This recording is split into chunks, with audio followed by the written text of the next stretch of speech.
So I saw this and I immediately wanted to answer because the same thing happened to one of my clients a few years ago. So let's chat it up. So I had a client a couple years ago and she did not have type 1 diabetes. I'm not going to tell you what type of diabetes she had because that's her business. That's not your business. If you don't know what I mean by type 1 diabetes, the autoimmune type, there's a video pinned to my page. So I want you to take a look at it, the different types of diabetes.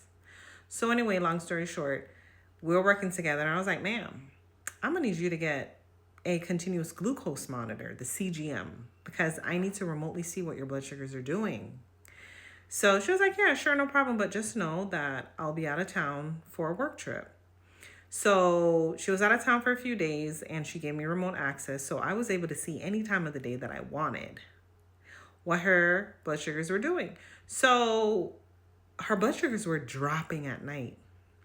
And because her blood sugars were dropping at night, she would correct with like Skittles or Starburst or like something sugary because she was like, I'm in a new town. There's no one here. I'm here for work. I don't want to crash out. And then these people find me in the hotel room. You see what I'm saying? But anyway, this is what we found out. Fortunately, she had her glucometer with her. Her glucometer is the finger prick that tests her blood. So she was like, Kim, can I just have like an emergency meeting? So I'm like, absolutely.